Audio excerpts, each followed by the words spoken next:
इसमें एक जो स्टेटमेंट आपने पढ़ी उसके अंदर ज़ाहिर है कि ये वजाहत नहीं है कि पाकिस्तान ग्रे लिस्ट में रहेगा, क्या होगा।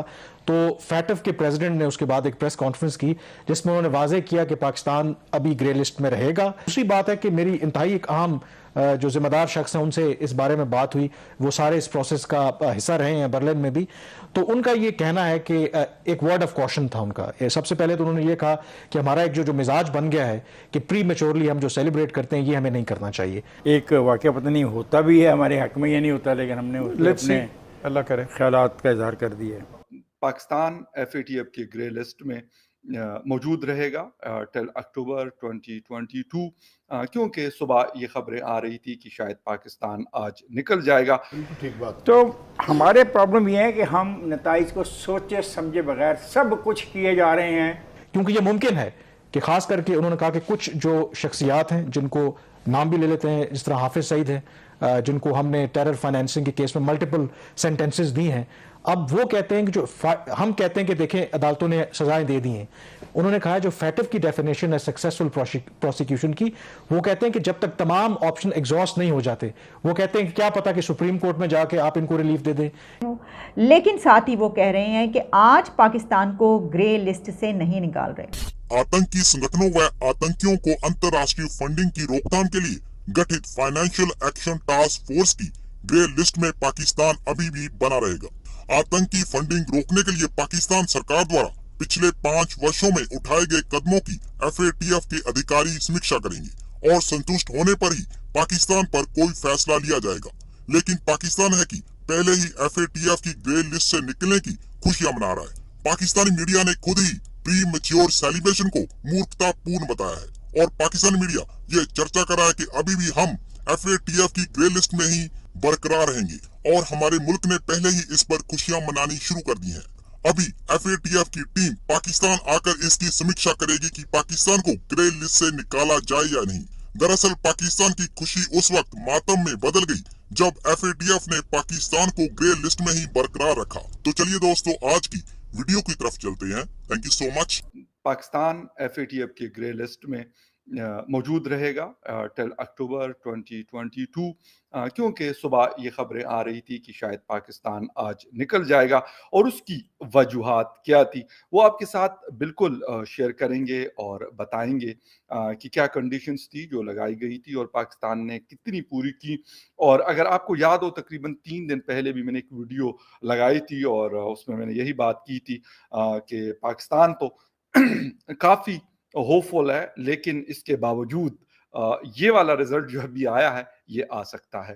डिटेल में जाएंगे क्योंकि FATF ने कहा कि हम अपनी टीम भेजेंगे और उसके बाद फिर हम डिसाइड करेंगे कि पाकिस्तान ग्रे लिस्ट से निकल जाएगा। खैर, लेकिन साथ ही वो कह रहे हैं कि आज पाकिस्तान को ग्रे लिस्ट से नहीं निकाल रहे। पाकिस्तान को आज ग्रे लिस्ट से नहीं निकाला। उन्होंने कहा कि पाकिस्तान को अभी ग्रे लिस्ट से नहीं निकाला गया क्योंकि पाकिस्तान ऑन साइट विजिट का एक अभी काम रहता है। एक इसका प्रोसेस होना है, एक मरहला बाकी है जो कि पाकिस्तान में ऑन साइट विज़िट होगा। फैटफ टीम जब यहाँ पर आएगी, पाकिस्तान में विज़िट करेगी, तो इस दौरान वो पाकिस्तान की अथॉरिटीज़ उसको इंश्योर करेंगी, मेक श्योर करेंगे उनको कि पाकिस्तान ये साबित करे। ये पाकिस्तान के ऊपर होगा साबित करना, उनको नहीं साबित करना। पाकिस्तान को ये साबित करके दिखाना होगा कि पाकिस्तान ने मनी लॉन्ड्रिंग और दहशतगर्द ग्रुप्स की फंडिंग से मुतालिक बड़े ही अच्छे स्टेप्स ले लिए हैं और ये जो मुश्किलात हैं इनसे वो निमट चुका है। अब ये मुश्किलात नहीं रहीं और काबू पा लिए इन पे। ये पाकिस्तान को साबित करना होगा उनको अक्टूबर के महीने में। ये आप याद रखिए, वो अथॉरिटीज़ जो ये कर रही हैं उनको ये साबित करना होगा। लेकिन अगर वो ये कह रहे हैं बात, इसमें एक बड़ी अहम बात ये कि वो ये बता रहे हैं कि सारे आइटम्स कंप्लीट कर लिए गए हैं और अब ये करके दिखाना होगा। देखिए, ये बात तो आप जान लें कि हम खुद बहुत ज़्यादा तनकीद करते रहे। आपको याद होगा हम कहते रहे कि उनको एसेट्स कहते रहे ऐसे लोगों को कि देखिए पाकिस्तान के अंदर भी दहशतगर्दी करते हैं, बाहर भी ये सब कुछ होता है। कब तक हम ये अपने साथ लेकर चलेंगे और पूरी दुनिया से हम एक आइसोलेशन का शिकार हैं, आइसोलेट हो रहे हैं। इस पर आपको ये करना ही करना होगा। अगर ये बात जो इसके ऊपर तनकीद करते थे और ये कहते थे, सवाल उठाते थे, पहले ही मान ली जाती तो अब तक तो पाकिस्तान कहीं का कहीं होता। आप ये बात याद रखिएगा कि इसकी वजह से पाकिस्तान को बड़ा नुकसान हुआ है। ये सिर्फ नहीं है कि जी सिर्फ बदनामी है और लोग ऐसा सोच रहे हो, जो आपके मुल्क में इन्वेस्टमेंट आती है, जो आपके कंट्रीज़ के साथ ताल्लुकात होते हैं, जो आपके रिलेशंस होते हैं, हमारी इन्वेस्टमेंट नहीं हो सकी, हमारा तरक्की नहीं कर सका मुल्क, दहशतगर्दी बढ़ती चली गई। और तमाम कंट्रीज़ ने, कुछ ऐसे कंट्रीज़ चाइना और अमेरिका भी, क्योंकि आपका अलाई रहा तो वो तो चलें कहने पर दे ही देते हैं, उधार भी दे देते हैं, और सऊदी अरेबिया आप देखें अब सब हर एक का अपना अपना अब हो चुका है, अब मुश्किल हो गया सब कुछ, क्योंकि कितनी देर तक आप ये करेंगे। अब तो वो टाइम आ गया, पानी सर से ऊपर गुजर चुका, तो आपको ये करके दिखाना। जब तक आपकी 3 सिफारिशें 4 चिट्टे ना चलें और 1 विंडो पे आप ना काम करें, जो आप बात कर रहे थे पहले, क्या हम इस मुल्क को इस तरह चला सकते हैं? सही मुल्क चला ही रहे हैं। अभी कितनी अच्छी बातें आपने की हैं। एक वाक़या पता नहीं होता भी है हमारे हक़ में या नहीं होता, लेकिन हमने अपने अल्लाह करे ख्यालात का इजहार कर दिया है। सर, जिस मुल्क का डिफेंस बजट और सर्कुलर डेट की अमाउंट इतनी ज़्यादा हो, जो टोटल आपकी टोटल जो आमदनी है उसको मीट ना कर सके, तो इस पे भी तो देखना है ना सर। 40% है आपका ग्रोस, ये जीडीपी आप जो इंटरेस्ट सर। मुझे तो ये पता है कि डिफेंस पे जो है, जो सर्कुलर डेट है, इसको आप मिला लें तो कहाँ खड़े हैं आप। अब पैसा नहीं है आवाम की बेहतरी के लिए, अभी बोलेगा मेरा दोस्त, उनकी बेहतरी के हक़ में जितने स्टेट ओन प्रोजेक्ट हैं उनको ख़त्म करना चाहिए। काफ़ी अरसे से कहा जा रहा है, सुना जा रहा है, लेकिन नहीं किए जा रहे। हम उसको कैरी ऑन कर रहे हैं ना। हर गवर्नमेंट का अपना एक मौक़िफ़ है,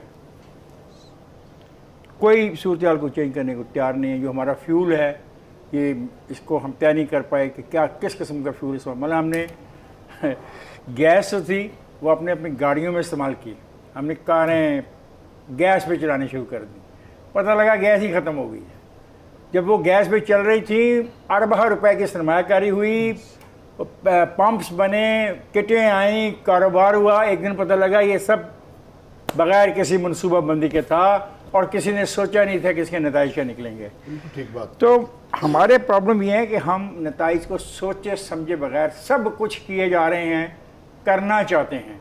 तो मैं तो इतनी इनपुट दूंगा कि ये जो पढ़ी लिखी बातें आपने की हैं कि हम 2008 से एक मुश्किल को फेस कर रहे हैं, अल्लाह करे उस मुश्किल से आप बाहर निकल आएँ, लेकिन उस मुश्किल से बाहर निकलने से ही आपके मसाइल तय नहीं होंगे। एक अर्ज़ में अगर जो फरमाया इन्होंने, मुझे तो पढ़ी लिखी बातें इन्होंने की है, मैं जाहिलाना गुफ्तगू करने लगा हूँ। ये कि जिस मुल्क का डिफेंस बजट जो है, जो मुल्क इतने स्ट्रेटजिक लोकेशन के ऊपर वाक़या हो, जिसकी इतनी बड़ी तादाद में फ़ौज हो, और जिसको इतने बड़े बड़े चैलेंजेस का सामना हो कि वो टेरर से भी लड़ रही है, वो बॉर्डर को भी प्रोटेक्ट कर रही है, वो न्यूक्लियर प्रोग्राम की हिफाजत भी कर रही है, उसके बजट में इजाफे को मेरे ख्याल से किसी भी जेन्युइन पाकिस्तानी को ग्रज नहीं करना चाहिए।